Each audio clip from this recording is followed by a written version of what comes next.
From Montana's news leader, this is the MTN 530 News. Good evening, everyone. Thanks for joining us on your Friday. I'm Jeanelle Slade. Well, a deadly day across Montana as counties report 15 more COVID-19 related deaths. This as the state surpasses more than 19,000 active cases. MTN News reports the state death toll at this hour is 603.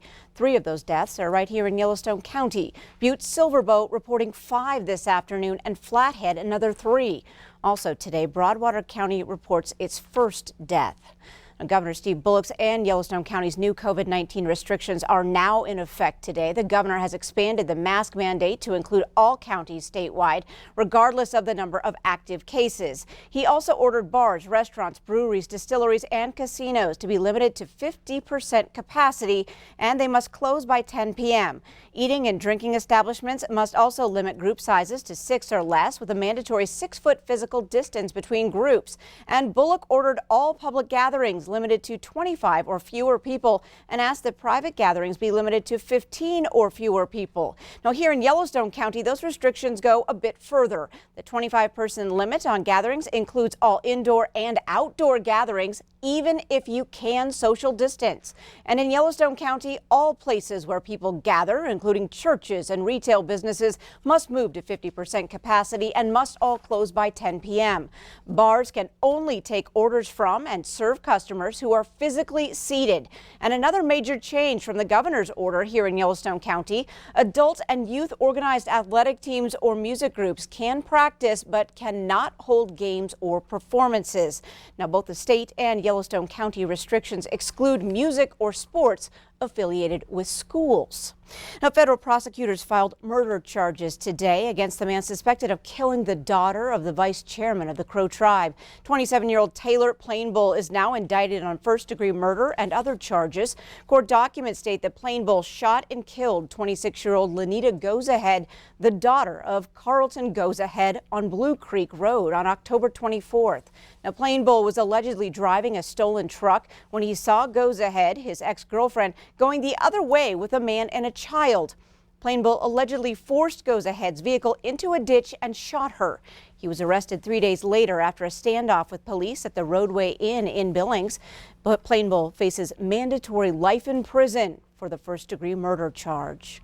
Well, an insurance company ordered to pay the state nearly $100 million tied to Libby asbestos claims told the Montana Supreme Court today that that amount is out of line. National Indemnity Company, or NIC, insured the state for damages from all claims during the 2-year period that ended in July of 1975. The state is seeking payment from NIC to cover claims from Libby residents harmed by asbestos fibers at the now-defunct W.R. Grace Vermiculite mine.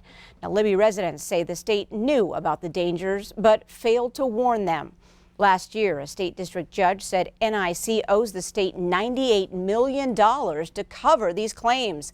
NIC has appealed, and its lawyer told the High Court Friday that the award is way beyond the limit of coverage in the policy. But John Sullivan, an attorney for the state, says the policy language says otherwise. Policy begins with this language: NIC will pay all sums the state is legally obligated to pay. That is clear, and that language all by itself means that the entirety of any settlement or judgment is to be paid, all sums. Well, the NIC case is a substantial case among the lawsuits stemming from the Libby asbestos contamination, but hundreds more still remain unresolved. The state Supreme Court will rule later on the NCI case. Well, a Bozeman lawmaker recently appointed to a Montana Governor-elect Greg Gianforte transition team is now under fire after a controversial social media post. MTN's Gabby Krevitt brings us that story. A Bozeman lawmaker says he's sorry for calling Vice President-elect Kamala Harris a slur with sexual connotations in a social media post. Carrie White has represented Southern Gallatin County for the last 4 terms in the Montana legislature and told MTN News in a phone call on Friday morning that he made a mistake. The Republican lawmaker made the inappropriate post on social media on November 17th. The social media post was starting to get traction after a left-wing blog called the Montana Post flagged it on Twitter. The post has since been deleted, but White told MTN News he was apologetic, saying, quote, "I made a mistake. In times of turmoil, I allowed anger to get in the way of good judgment. I apologize for what happened, and it won't happen again." The Montana Post says White also posted a meme promoting misinformation and violence to liberals. White says he did not make that post and claims it was photoshopped. White was recently appointed as an advisor to Governor-elect Gianforte's Montana Fish, Wildlife, and Parks Advisory Board. MTN News reached out to the transition office for a comment and did not hear back in time for broadcast. In Bozeman, Gabby Crevitt, MTN News. Thanks, Gabby. Now, having served 4 terms, Kerry White has termed out of the Montana legislature as of this year. Well, Governor-elect Gianforte is busy setting up several transition teams as he prepares to take the reins of the state in January. The governor-elect has gathered a cross-section of Montana business and community leaders to help him get off to a running start.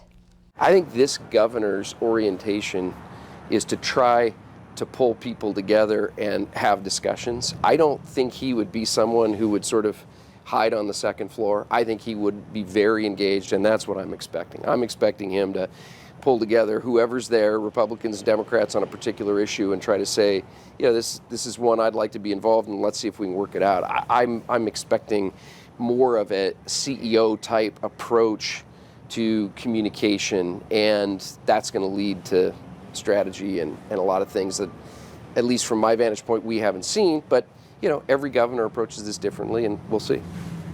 Now, this week, Gianforte set up 9 transition teams to help identify top candidates for department heads and related state boards. And the Billings area is well represented. Yellowstone County Commissioner Don Jones is on the Department of Revenue team. Business executive Karen Fagg will help select the new head of the Department of Administration. Montana Peterbilt President Kevin Gustanis is on the transportation team. And Clock Tower Inn owner Steve Warlick is among 10 people helping with the transition at the Department of Labor and Commerce. Those are just a few of the local people involved. The teams will send their recommendations on to Gianforte. And by the way, team members are all volunteer and are not paid. Well, Yellowstone County Attorney Scott Twido is also among 12 people named by Attorney General-elect Austin Knudsen to be part of his transition team at the State Justice Department. Well, now for some really good news. Today, a reunion of a lost friend right here in Billings. Q2's Shaquille Kozart was there for the moment after more than 2 months of separation and desperation to bring us the story. Well, today was the day where Leo, the dog who decided to rough it in the Montana wilderness for 2 months straight, was finally reunited with his owner. So every fall, our family takes a trip out to Red Lodge to go hiking just because it's so beautiful. And this was towards the end of our trip, and we decided to go out to Mystic Lake because we'd never been there before. Leo's owner, Melissa, said that after arriving at the lake and letting Leo swim for a bit, she decided to go back to the top to shelter from the high winds that it picked up. But Leo, on the other hand, decided to run back down to where her family was, so she thought. 45 minutes later, they came back up, and my dad asked, "Where's Leo?" And I said, "I thought he was with you." Melissa said that her and her family searched for Leo for 3 hours, but he was nowhere to be found. And then what could have been days to weeks later, one Fishtail, Montana resident said that he saw Leo on his property, but Leo was a little too nervous to approach him. The next day, though, while he was processing some elk meat, Leo came right up for some treats. I would take tuna and sliced turkey and chicken and things like that.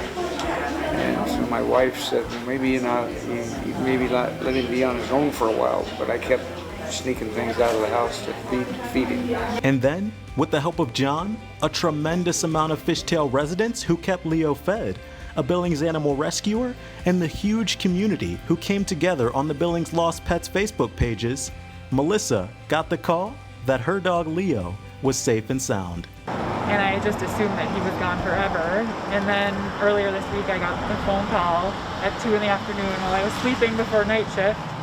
And we're like still in shock. And now, after 2 months of being out on his own, eating who knows what and meeting everybody. Leo is finally being reunited with his owners. And what could be a better gift for your birthday? Yes, Leo's birthday is actually tomorrow, and he is going to be, how old? 3 years old. So what an awesome birthday gift for Leo and his owners. In Billings, I'm Shaquille Cozart with MTN News.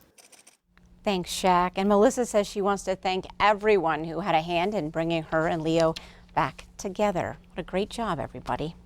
Well, up next on tonight's 5:30 News, turkey time is just days away. And if you are traveling to your Thanksgiving meal, some reminders to keep you safe. Also ahead, it's championship night in Billings as a pair of unbeaten square off for the AA title. I'm all smiles from the dog story. Hey everyone, it's Krista Rose. I'm in for Bob and I come bearing good news. We're going to have a mild and very nice week ahead. Stay tuned for the full forecast in just a few minutes.